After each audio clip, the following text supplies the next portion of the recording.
16 जनवरी 1941 की रात 1:30 बजे कोलकाता का एल्गिन रोड, हाउस नंबर 38/2 से BLA कार 7169 निकलती है, जिसमें एक 30-35 वर्ष का युवक गाड़ी चला रहा होता है और उसमें एक पठान, देखने में पठान जैसे बैठे होते हैं और वह गाड़ी कलकत्ता की सुनसान सड़कों पर दौड़ना शुरू करती है। बाहर निकलती है, धनबाद जाती है। धनबाद से गुमो स्टेशन से कालका मेल से वह पठान दिल्ली आता, दिल्ली से फ्रंटियर मेल से पेशावर जाता है, पेशावर से काबुल, काबुल से मास्को, मास्को से बर्लिन की यात्रा पूरी करता है। जी हाँ, वो और कोई नहीं, नेताजी सुभाष चंद्र बोस, जो कि एक पठान जियाउद्दीन के भेष में अपने घर से निकलते हैं और मास्को, काबुल मास्को होते हुए बर्लिन पहुंचते हैं।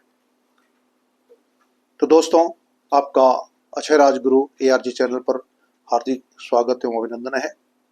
मैं आज़ाद हिंद फौज सुभाष चंद्र बोस पर वीडियो का दूसरा पार्ट लेकर के आप लोगों के सामने प्रस्तुत हूँ। द्वितीय विश्व युद्ध 1 सितंबर 1939 को प्रारंभ हो चुका था। इसके पहले इतिहास में जाकर के देखें तो नेताजी सुभाष चंद्र बोस 1938 में जब हरिपुरा कांग्रेस में की मीटिंग में भारतीय राष्ट्रीय कांग्रेस के अध्यक्ष चुने गए और दोबारा फिर 1939 में त्रिपुरा में भारतीय राष्ट्रीय कांग्रेस के वे अध्यक्ष पट्टाभी सीतारामैया को 203 मतों से परास्त करके चुने गए, लेकिन मतभेद के कारण महात्मा गांधी का समर्थन और कांग्रेस का समर्थन नहीं मिल पाने के कारण 29 अप्रैल 1939 को उन्होंने भारतीय राष्ट्रीय कांग्रेस से इस्तीफा दे दिया और 3 मई 1939 को अपनी अलग की फॉरवर्ड ब्लॉक नाम की एक पार्टी बना ली। सुभाष चंद्र बोस जब एक कलकत्ता में 1940 में मार्च कर रहे थे, हॉलबेल जो कि एक स्मारक था अंग्रेजों का, अगर उसके इतिहास में जाकर के देखें तो बंगाल के नवाब सिराजुद्दौला के समय में 1756 ईस्वी में जब अंग्रेजों की फौज को सिराजुद्दौला की फौज ने कैप्चर किया था, तो तथाकथित उन्हें 18/14 के एक कमरे में जून के महीने में 146 लोगों को बंद कर दिया गया था और जिसमें से अधिकांश लोग मारे गए थे। तो ये एक तरह से देखा जाए तो अंग्रेजों का ये झूठी अफवाह थी, उनके मेमोरी में, याददाश्त में एक मेमोरियल बना के रखा था, जिसको कि सुभाष चंद्र बोस की फॉरवर्ड ब्लॉक की यूथ ब्रिगेड ने उसे मटियामेट कर दिया था।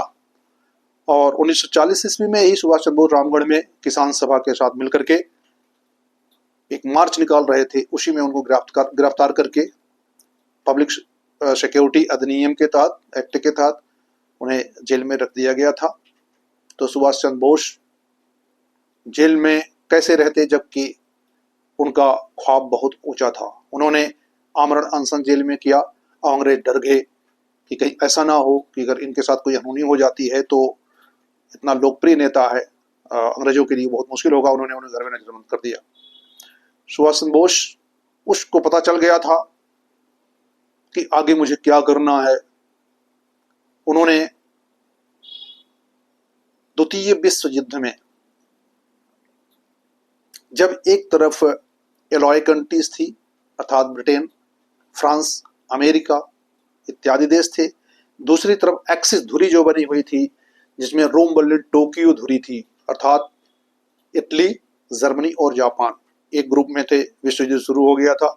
हिटलर ने, नाजीवादी हिटलर ने पोलैंड पर आक्रमण कर दिया था और ब्रिटेन और फ्रांस ने हिटलर के विरुद्ध अर्थात जर्मनी के विरुद्ध जो है आक्रमण किया, जिससे द्वितीय विश्व युद्ध का प्रारंभ हो गया था। सुभाष चंद्र बोस जानते थे, उनको ये लगा कि ये अच्छा मौका है जो कि विश्व युद्ध में फंसे हुए अंग्रेजों को शिकस्त दिया जा सकता है, उनको झुकाया जा सकता है और भारत की स्वतंत्रता के लिए उन्हें मरवाया जा सकता है। लेकिन उनकी बात यहाँ भारत में संभव नहीं थी, क्योंकि कांग्रेस उस समय सुभाष के विचारों से सहमत नहीं थी और लिलिथगो जो थे उस समय वायसराय, उन्होंने एक विश्व स्तर पर घोषणा कर दिया था कि इस विश्व युद्ध में भारत जो है हमारे साथ है, जबकि सुभाष चंद्र बोस ने मैन मटेरियल मनी से किसी प्रकार से अंग्रेजों की सहायता न करने का प्रण कर लिया था। सुभाष चंद्र बोस को घर में जब नजरबंद किया गया था तो उन्होंने एकांतवास और ध्यान स्मरण का बहाना करके उन्होंने अपने को एकांत कमरे में कर लिया और वहां अपनी दाढ़ी बढ़ाई और वही 16 जनवरी 1941 की रात में उन्होंने अपने भाई शरद चंद्र के बेटे शिशिर चंद को लेकर के रात में घर से जो है 1:30 बजे के समय एक गाड़ी से अपने निकल पड़ते हैं और वो धनबाद में जाते हैं। शिशिर के भाई अशोक के यहाँ रुकते हैं। वहां से फिर वो धनबाद में रुकने के बाद गुमोह स्टेशन पर जाते हैं। अपना बेस पठान जियाउद्दीन नाम से वो बना लेते हैं, जो कि एक इंश्योरेंस एजेंट के रूप में अपने को प्रस्तुत करते हैं।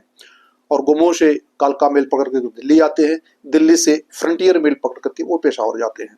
पेशावर में मियाँ अकबर के द्वारा उनको जो है रिसीव किया जाता है और वहाँ मियाँ अकबर शाह ने उनको कीर्ति किसान पार्टी के एक लीडर जो विश्व के कई देशों में जासूसी कर चुके थे भगत राम तलवार से मिलाते हैं और वहां से उन्हें अंग्रेजों के साम्राज्य से बाहर निकलने का जो है प्लान बनाया जाता है। पेशावर से 26 जनवरी 1941 को सुभाष चंद्र बोस, जो कि पश्तो भाषा नहीं आने की वजह से एक गूंगे और बहरे पठान का पठान बन जाते हैं और भगत राम तलवार एक रहमत खान पठानी के वेश में दोनों लोग पेशावर से काबुल के लिए निकलते हैं। उनका कहना था कि ये मेरे रिश्तेदार हैं। रहमत खान का कहना था कि ये मेरे रिश्तेदार हैं, गूंगे बहरे हैं और इनको अड्डा शरीफ मज़ार पर जियारत के लिए ले जा रहे हैं ताकि इनका मुंह खुल जाए। ये बहाना करके दोनों लोग अड्डा शरीफ के मज़ार के बहाने ये लोग निकलते हैं। ये चलते हुए पेशावर से निकल करके काबुल में पहुंचते हैं। 31 जनवरी 1941 में ये काबुल सिटी में प्रवेश कर जाते हैं। वहाँ लाहौर गेट के सामने एक सराय में भगत राम तलवार और सुभाष चंद्र बोस जो है रुकते हैं और वहाँ रह करके रूसी एम्बेसी, जर्मन एम्बेसी और इटालियन एम्बेसी से भारत से अफगान से निकलने का प्रयास करते हैं, कोशिश करते हैं। इस बीच में वहाँ की पुलिस जो सराय में खुफियागिरी किया करती थी, उनको थोड़ा सा संदेह हुआ रहमत खान और गूंगे बहरे पठान के ऊपर। उन्होंने उनके साथ जोर ज़बरदस्ती की तो उनको पैसा दे करके, और सुभाष के पिताजी ने जो उनको एक सोने की घड़ी दी थी, सुभाष चंद्र बोस ने उस घड़ी को भी उस पुलिस को दे करके अपने को वहाँ छुपाए रखा। और वहाँ काबुल में ही कहीं लोगों को पता न चल जाए, इस वजह से भगत राम तलवार, उत्तम चंद मल्होत्रा जो कि भारत से गए हुए थे, काबुल में व्यापार कर रहे थे, उनके घर में ले जाते हैं। भगत राम तलवार उत्तम चंद मल्होत्रा से मिलवाते हैं और उत्तम चंद मल्होत्रा उनको अपने घर में ठहराते हैं। लगभग 2 महीने तक उत्तम चंद मल्होत्रा के घर में सुभाष चंद्र बोस और रहमत खान रहते हैं। फिर वहाँ से 10 मार्च 1941 को बात बनती है।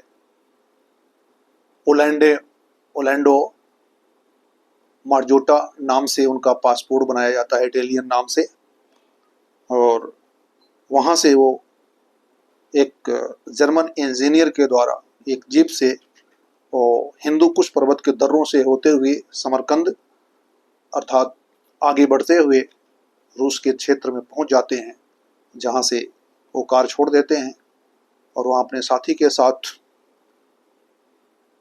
मॉस्को पहुंच जाते हैं, रूस के मॉस्को में।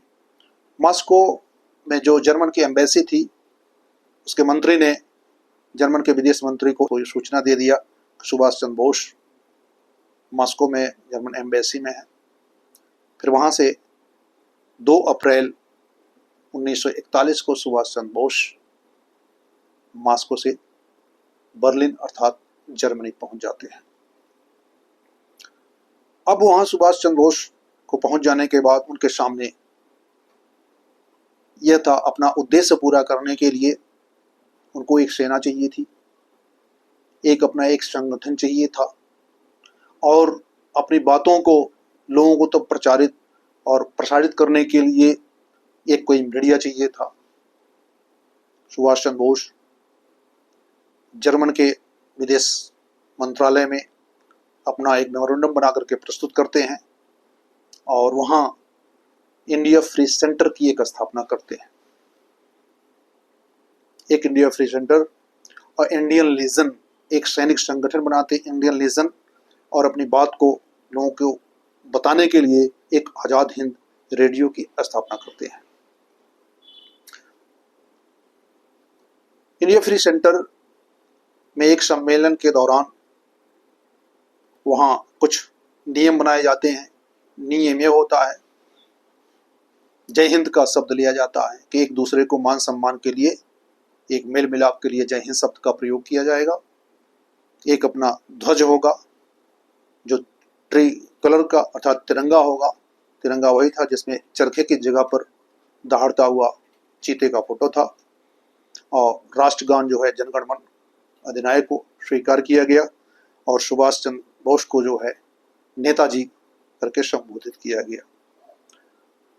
अब वहाँ इंडियन लीजन, सुभाष चंद्र बोस चाहते थे एक हम सशक्त और बड़ी फौज बनाएं, लेकिन जर्मन इसके फेवर में नहीं रहते थे कि इतनी बड़ी सेना जो है सुभाष चंद्र बोस जो बनाए, और उसका सेना भी नाम नहीं रखा सुभाष चंद्र बोस, उसको इंडियन लीजन कहा गया।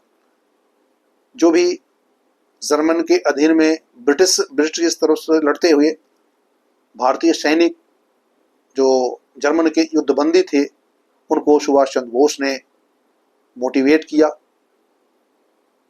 उनको भारत के स्वतंत्रता के लिए उनको प्रोत्साहन दिया, और करीब 5000 की फौज लेकर के इंडियन लीजन नाम की एक सेना जो है उन्होंने तैयार किया। 19 फरवरी 1942 में सुभाष चंद्र बोस बर्लिन आज़ाद हिंद रेडियो से संबोधित करते हैं। अब तक उन्होंने अपने को मोहम्मद जियाउद्दीन, ओरलैंडो मजोटा इत्यादि नामों से जो अपना परिचय छुपा के रखे थे, वो बर्लिन रेडियो से उद्घोषणा करते हैं कि मैं सुभाष चंद्र बोस ऐलान करता हूं कि भारत को स्वतंत्र कराने की जंग आज़ादी का यह संघर्ष की शुरुआत है।